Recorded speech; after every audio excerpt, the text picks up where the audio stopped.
நடப்பு ஐபிஎல்ல நேற்றைய தினம் எஸ்ஆர்ஹெச்சுக்கும் டிசிக்கும் தீயா ஒரு மேட்ச் நடந்துச்சுப்பா.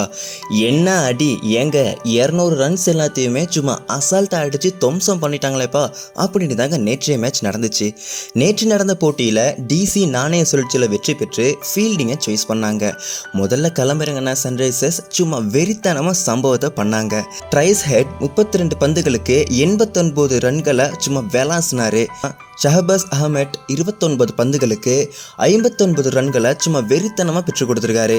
அது மட்டும் இல்லாமல் இதோ வரேண்டா அப்படின்னு அபிஷேக் சர்மா 12 பந்துகளில் 46 ரன்களை அன்னிக்காக பெற்றுக் கொடுத்துருக்காரு.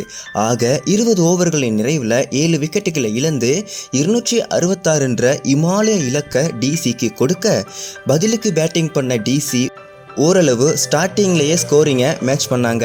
ஆனால் விட்டுட்டாங்க. ஜாக் ஃப்ராசர் 18 பந்துகளுக்கு 65 ஓட்டங்களையும், ரிஷப் பண்ட் 35 பந்துகளுக்கு 44 ஓட்டங்களையும் அணிக்காக பெற்றுக் கொடுத்தாங்க. ஆனாலும் மிகப்பெரிய போராட்டத்துக்கு அப்புறம் 19.1 ஓவர்களையே எல்லா விக்கெட்டுகளையும் இழந்து 199 ரன்களை அடித்து தோல்வியை தழுவிய டிசி வெற்றியை எஸ்ஆர்ஹெச்சுக்கு கொடுக்குறாங்க. ஆகவே நேற்றைய தினம் நடந்த போட்டியில் எஸ்ஆர்ஹெச் வின் பண்ணுறாங்க. பாயிண்ட்ஸ் டேபிள்லையும் எஸ்ஆர்ஹெச் 2வது இடத்துலையும் டிசி 7வது இடத்துலையும் தான் இருக்காங்க.